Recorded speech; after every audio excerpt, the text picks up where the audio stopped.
every year, thousands of cars crash in water-related incidents, and with extreme weather, it's only happening more. We're going to show you how to get yourself to safety. Matt Gutman is in Indiana with the Indiana State Police at their logistics facility and their underwater search and recovery team to show us all how it is done. Matt, we have been looking forward to this. Good morning to you.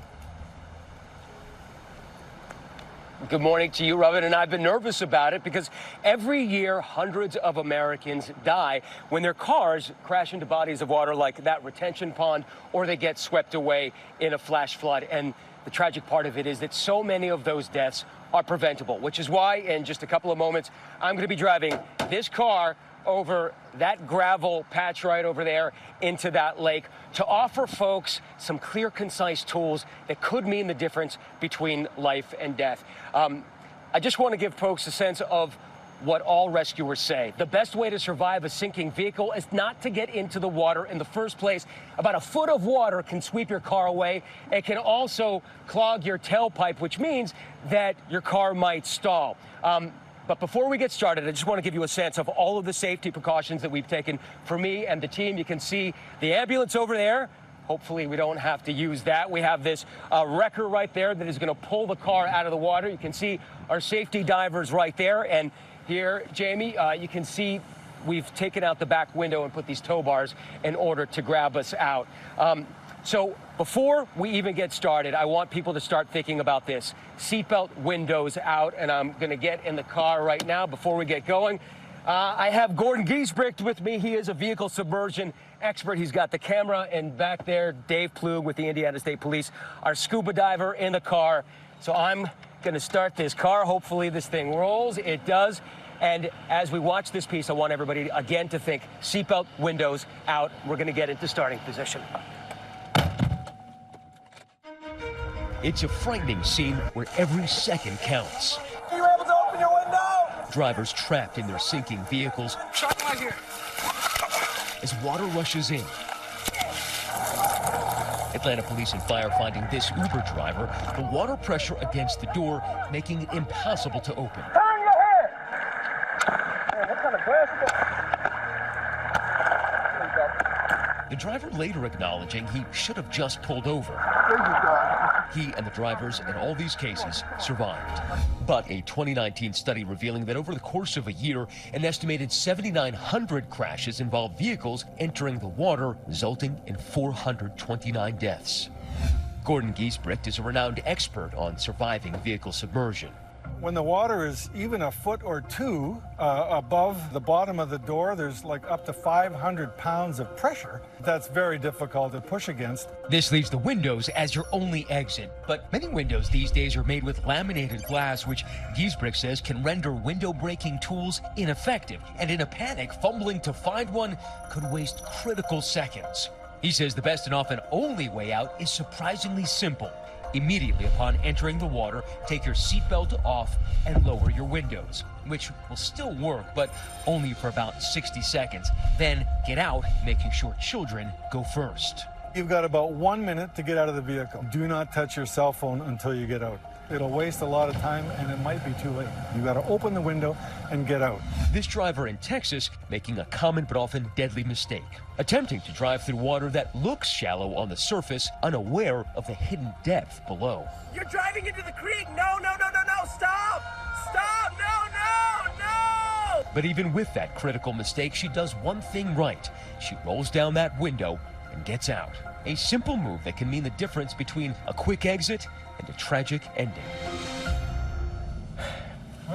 And so we're about to put this into practice. Gordon, you ready? Ready to go. Dave, you ready? Okay, we're going to hit it. We're going to try to hit about 25 miles an hour before we hit that ramp. Hopefully, I hit it right.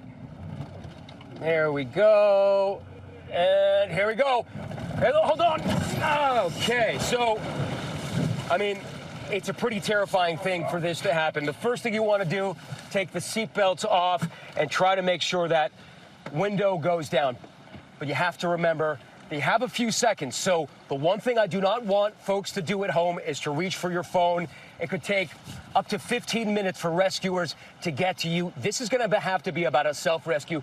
Folks are going to have to get themselves out. Okay, so we've all taken out our seatbelts. Don't think about punching out the doors. Just do that. All right, we're starting to take on water. So what you're going to want to do is climb up onto the roof of the car. And once you're up here, it'll give you a bit of time to regroup. You can survey where you are. Also, for rescuers, it's a lot easier to see someone on the roof of a vehicle like this than it is if you're swimming in the water. Now, if you're in swift water and it seems like the car is starting to drift away, you do not want to be swept away. You want to start scanning for a tree, a rock, a lamppost, something to hold on to, and then get into the water. That is something that is critical. So I think it gives you a sense that this car is still holding pretty well and hasn't sunk yet. Robin?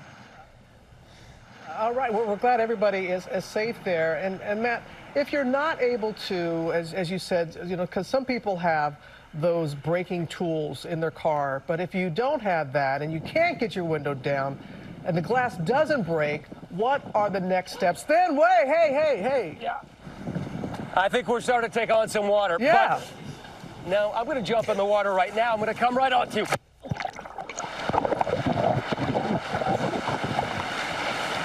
Sergeant Chris Lockman is with us as well, the dive commander with the Indiana State Police. So while Matt is getting back to shore, Sergeant, what do you tell the public in these types of situations, sir? So just as Matt has said, the Indiana State Police tells the public and people we train to really go with the SWAC method. It's simple. Just as he said and did, you take your seatbelt off first. Once the seatbelt's off, you roll your window down. Your next step is to get out of the vehicle. And if you have any children in the vehicle, make sure you grab those children and make sure they're ready to get out as well before you exit the vehicle. All good advice there, Sergeant. And Matt, are you okay, Matt? You good? So, Robin. Okay. I'm good. To answer your question, it's a really good question. All right. You do not want to rely on those window breaking tools as your first line of defense. Oftentimes, you don't know where it is in the car, center console, glove compartment, and also a lot of newer cars have laminated windows. It's much harder to break through with that. Now, if you're stuck in a car and the windows aren't going down, you can also try to go through the back hatch, especially in an SUV like that. I urge folks to familiarize themselves with how to open the back tailgate. But again, the most simple tool is seatbelt, windows out. You saw that the windows work like 15, 20 seconds after we hit the water. So that is the best method that experts say everybody at home should use. Robin. Hey, Matt, what about if you have electric vehicles, where it's more and more people are driving these days? There haven't been that many studies that have done it, but we understand, and from watching anecdotally, from watching video of it, that they also seem to float in the water for enough time, and their electrical circuits should work for long enough for people to use the exact same method, seatbelt, windows out. Robin. Okay, how are you doing right now? Because the reason I'm asking is that we read his book, and anxiety is something he's dealt with over the years. And so for you to be able to do this, Matt, are you okay? I'm great. I mean, that's the kind of thing that I love to do.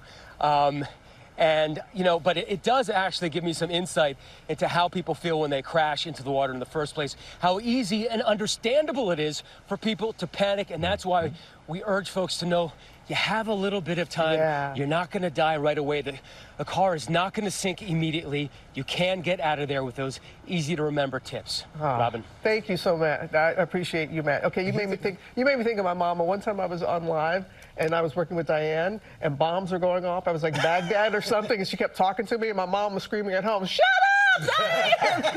Let my girl run!"